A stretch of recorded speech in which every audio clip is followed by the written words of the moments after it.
Back at Madison Square Garden, where the debut of the great one for the Rangers was much less than great. The Panthers beat New York by the score of 5-2. Brian Skrudland leading the way, the captain of the Florida Panthers, helping them engineer this goal. The Panthers striking quickly whenever they needed off the glove of Mike Richter, and the Panthers go on to win. Skrudland is the Marriott Marquis Player of the Game. The Marriott Marquis is Broadway's biggest hit. But a man who had 2 goals as well, Rob Niedermeyer, joins us in our studio. It was a close vote, Rob, just so you know, for the Player of the Game. You guys come into this building, you go into Core States last night, and you disrupt the opening night of 2 of the teams that you're going to go up against in this Atlantic Division. It's got to be pretty good. Well, I mean, that's what we wanted to do. I think, Philadelphia and New York were favored. I think they were picked early on to go to the finals in our division, and I think it just gets us a little bit of respect. I think, going up against those 2 and playing well like we did, I think it does give us a little more respect around the league. Hey, bad blood in this game tonight. On the ice, even the coaches got into a little exchange of words when this one was over. What do you think? Well, I mean, it was pretty intense out there. I think both teams hate to lose, and there was a little bit of blood at the end. I mean, Fitzgerald and Samuelson got at each other, and then I guess with the coaches going at it, I mean, it's going to be a battle when we play them in Florida. You must get that a lot because the style that you play, making progress through the neutral zone so difficult, frustrates the heck out of teams, I'm sure, and so it doesn't take much to get the other team to get a little bit more edgy than normal. No, definitely. I mean, everybody, that's what the word is around the league, that they just hate playing against us because we just battle you right to the end. I mean, we don't have a lot of talent, really superstars on our team, I guess you could say, and I mean, that's just the way we go out and win. That's we battle them right to the end and frustrate teams, and I guess we get them to maybe take bad penalties, and that's where we get our breaks. I don't know how much you remember of the goals, but I'm sure this early in the season you can recount them both. So let's start with goal number 1. What happened here? Well, it was just I had Mellanby going to the net, and I was lucky enough to get the shot off quick, and I think Richter was a little screened on it, and I was lucky enough to get it in. Are you aiming top shelf there? Well, right there, I'm just trying to get it up high. So this is the second goal now. Well, this is where Mellanby did some great work along the boards and passed it over to Garpenlov, and he fed me right in the slot, and I was 1-on-1 with Richter there. You guys go from defense to offense in a hurry. Yeah, that's one thing we've been really working on is our transition game. We have to really do that well. I think that's so far we got some very great, good defensemen out there, and they move the puck up quickly, and that's the way we get our breaks is the transition game and trying to attack the team quickly. Rob, thanks a lot for your time. All right, thanks a lot. We've got ourselves a rivalry, and it'll have another chapter on Tuesday night when these Panthers get a chance to have their home opener. We'll be back in a moment, post-game on MSG.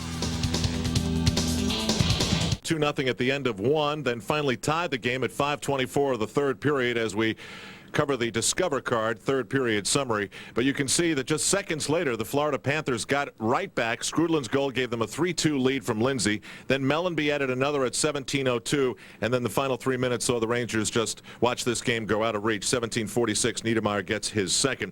Really, it was the first period of this game. The Rangers totally out of sync following the emotional introduction of Wayne Gretzky and Mark Messier. They trailed at the end of the first, and then were struggling to keep their patience the rest of the night.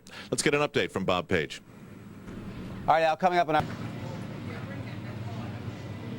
Back on MSG, Al Trautwig on the 5th floor, Sam and JD up in the skybox on floor number 9. And guys, I said it before, I think, and you'll agree, it's not pretty hockey, it's successful hockey, and we've got ourselves a rivalry only 2 games into the season. I think you're right, Al, and I think what I sense on the part of the Florida Panthers, John, is they've come into this season with a bit of an attitude that says, hey, we weren't a fluke, we're here, we're a contender, and you better deal with us. Well, they do have some skilled players, Sam, that can get the job done. Sveila's a pretty offensive-minded defenseman. They have some scorers like Mellanby. But it's their core of players, and it's a style of game they play. We may watch it a lot. They come on the road. They try to take fans out of the games. They counter with offense after defense. And everybody can say, man, I don't know about that team. I don't know about watching, but you know what? They love them in Miami. That's right. And they play a game that right now is conducive for them to win. And they're 2-0, and they've won in 2 very tough buildings to win to start this season, and they deserve credit for it. Yeah, they really play a team game, John, on all aspects of it. The goaltender, the defense, and the forwards. They really play a team-oriented game. I totally agree. They have a system that's very good that was drilled into them when Roger Nielsen was coaching them, and they're very good at it. They also, their expansion draft was very good. They got themselves a lot of gritty players, and that led them to play this style of game. Now with the new management in place, they've added some skill. That's a pretty strong combination for this hockey club. And again, you mentioned it a number of times during the game. It wasn't a fluke that they got to the finals last year. They used 4 lines and 3 sets of defensemen and fine goaltending from the Beezer, and they got themselves to the finals and deserved it. Now they're starting to show people, again, it wasn't a fluke. Now, as for the New York Rangers, kind of a disappointing performance because they didn't get the win that they had hoped for. They lost Mark Messier to the major penalty in the second period, so there has to be some concern here.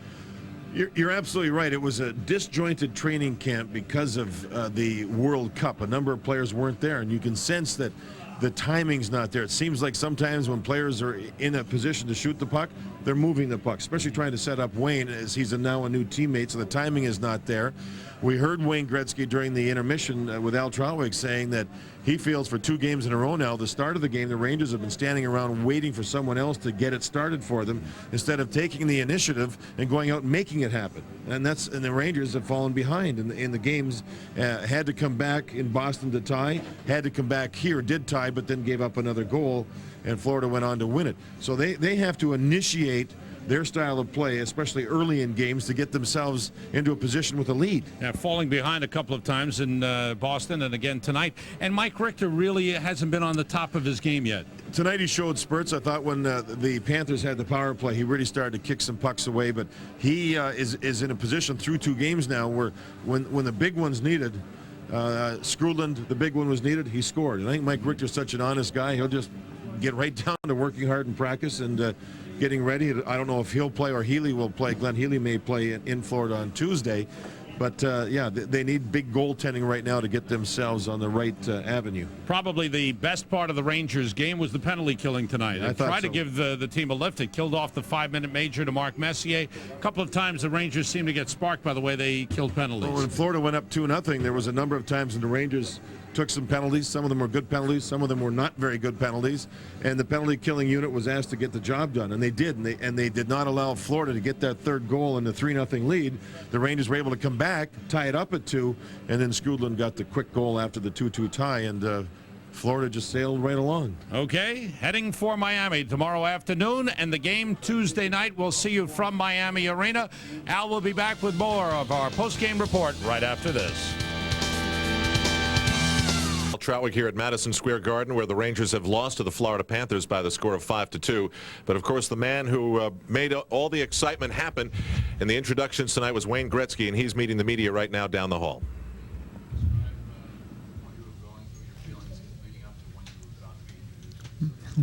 Well, I was obviously nervous, and I think that as I said earlier in the week, there's a few arenas in the league that have that magical electricity.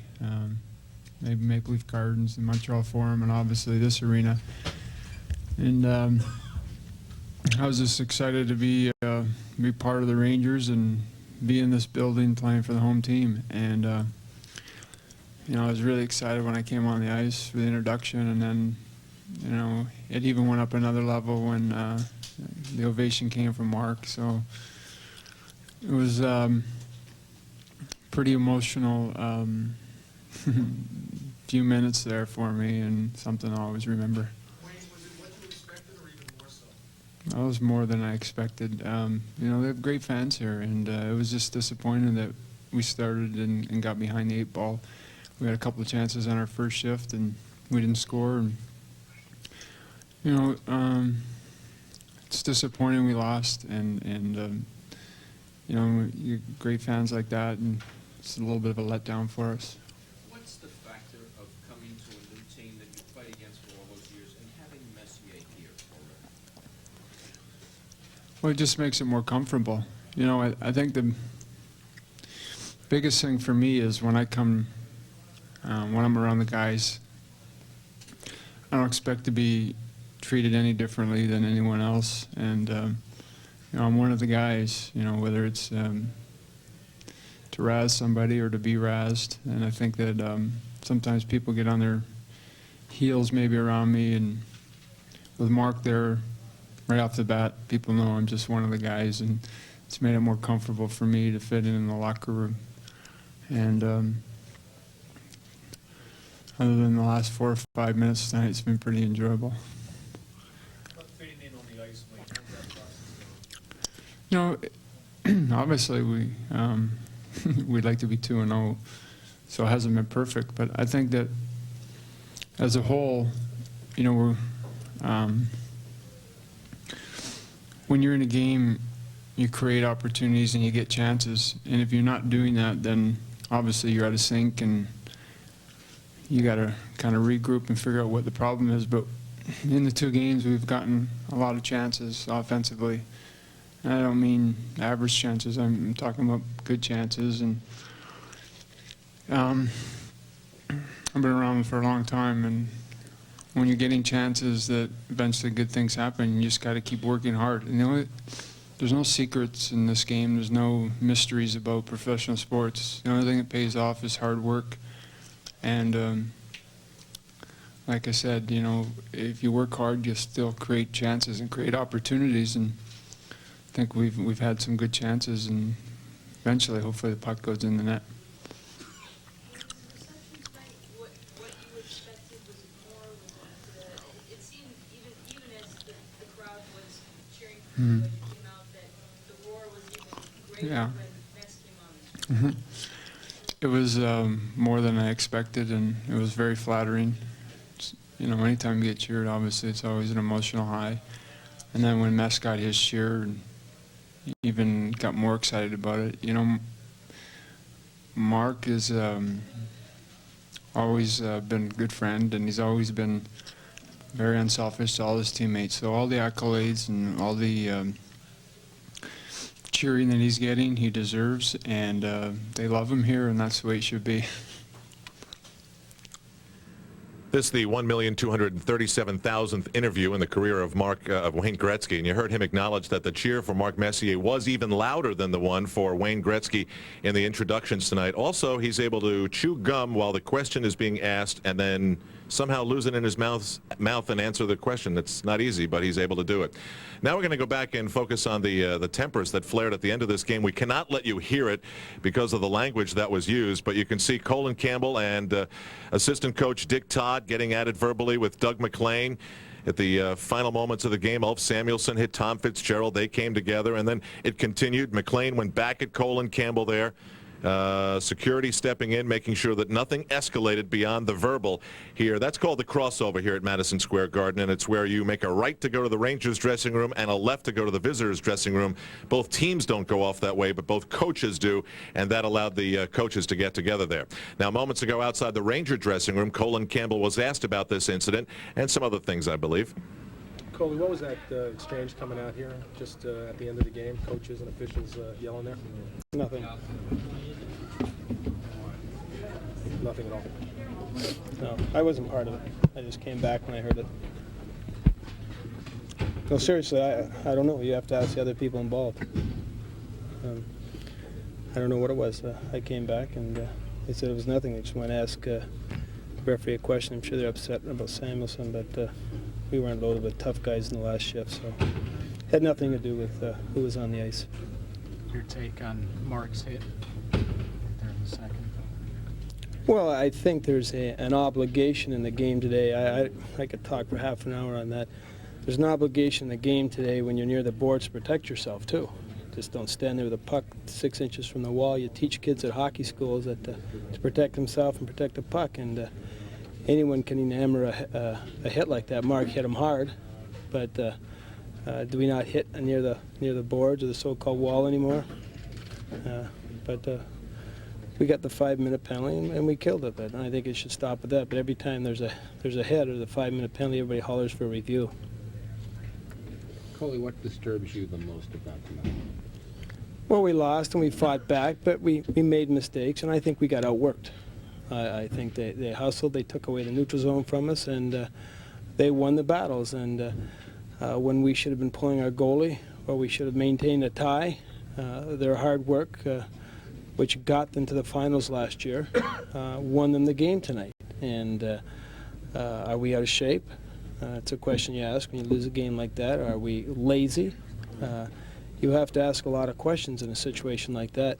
I thought we competed for the most part, but we didn't compete smart as a team. And I think near the end, instead of pulling our goalie when we were down a goal, we lost 5-2, and you know, we got outfought, and we didn't get the puck in deep, and we didn't. We talked about some of the errors we made last night, and we didn't play smart. And Florida works hard, and they play a smart game, and they like Boston did yesterday, but more. And we knew we were going to get that tonight. They brought out some of the weaknesses that we showed yesterday, and Florida will do that to you, and they sure did it tonight. Coley, were you lazy or are you out of shape? That's a question we have to ask. I don't know. It looked like against this team tonight. Lazy, out of shape can mean maybe not playing smart. I think we controlled the game, and you can blend some frustration in there. When we should have scored, when we should have shot, we were making pretty plays close in, so it tends to, Florida can do that. They can frustrate you with their 3 shots and 2 goals for half a game, and then you open it up and get hoping, making those wish plays, hope plays up the middle, and that's exactly what they want you to do. Then they take advantage of it and they move in for the kill. So whether, I didn't say we were lazy, I said you have to ask the question when you get in those tight situations. Either their hard work and their persistent checking make you look like that, or your frustration and your lack of patience comes out. I would have to say Florida's greatest quality is their patience in a tight game like that. Does that frustration have to do with the discipline again that you seem to be upset about this year? Well, I don't. You guys asked the discipline question tonight, not me. Coley, you mentioned the reviews. Are you afraid that they will review Messier's action? Well, I'm sure the question's going to be asked, and everyone's going to ask them if they'll review it, and they'll say why not. Are we getting preferred treatment? But it's a hard hit. I don't think Mark had his stick up high. He hit him hard, and he was near the boards. And I think as I said, there's an obligation to protect yourself and know the hit's coming. And if you're standing there with a puck for 4 seconds, do you expect to be stick checked or hit? And Mark hit him. So you can call it charging. They give him five minutes. Why, with a 5-minute penalty, do you always have to have a review? Well, how bad? I don't know how bad was he hurt. Played in the third period. He came back. Yeah, we played after the power play was up because he doesn't play in the power play. So. Well, he's not a happy coach, and who can blame him? All the attention of this big opening night, and the team, in his words, was maybe outworked. That's one thing you can't stand. It means the other team wanted it more than you did. The Rangers have a lot of leadership, 1 acting captain and 4 others who were captains at one time. They'll want to change that one in a hurry.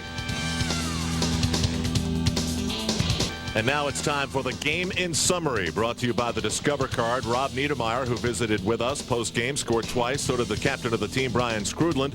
Scott Mellenby had a goal and an assist. John Van Beesbrook, 34 saves. That sounds like a Florida Panthers win. It was 5-2. Wayne Gretzky finally has an assist as he contributes his first point as a member of the New York Rangers. Well, there's lots of different directions to go in terms of post-game conversation. How's Gretzky fitting in? What about the lines he was used on? And what about this hit of Mark Messier? Closing minutes of the second period against Mike Huff. He gets crunched from behind along the boards. And as with every story, there are 2 sides. We've heard from his coach. Now let's hear from Messier himself. You know, things happen, fast out there, and we all have to be responsible from hitting from behind, and it's a dangerous play. So I think the referee made the right call, and like I said, I think it's we all have to be responsible for that kind of play. But by the same token, that things happen pretty fast, and I didn't expect them to turn around that quickly, and the gap closes pretty quick. But we still have to be responsible, and. I got no complaints on the call.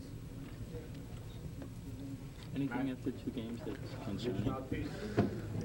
Well, we're playing hard. I think we can play a little smarter, and I think we're ready to play. We came out and got behind again 2 goals, and Florida is better than a good team. They're turning into be a great team, and they play well as a team, and they play hard, and they skate well, which makes them even tougher defensively, because they not only do they play a good defensive game, but they also skate very well. And so when they get a 2-0 lead, it makes it pretty tough to come back. I thought we had decent opportunities offensively, and you know, when we're getting that many shots, I think they're hoping for a good game out of their goaltender, which they got tonight.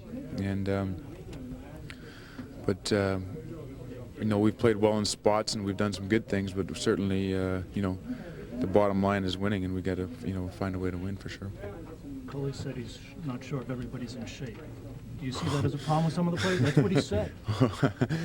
Well, I don't know about that.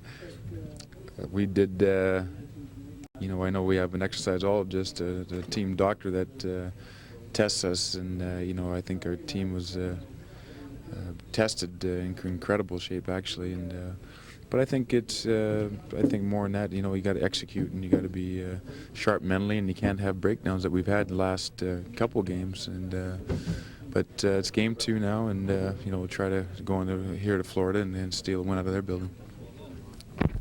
Mark Messier doesn't do that intentionally. That's jumping, and you know, it's a reaction as much as anything. Mark Messier is the last guy that does things like that intentionally. You know, everybody that follows the game knows that. Does this look to be developing into a really good rivalry? Well, I think home ice opening game is a little more intense, and I think it's been a decent rivalry. But anytime you play the Rangers, when you got Mark Messier and Wayne Gretzky and Graves and Leach and Richter and people like that, you better play as hard as you can if you want a chance to win. And I guess I don't know of too many people in this conference that aren't rivals.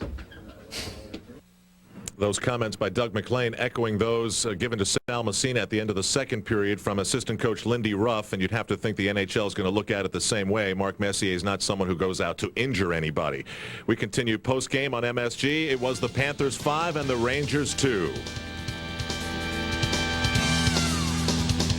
The night began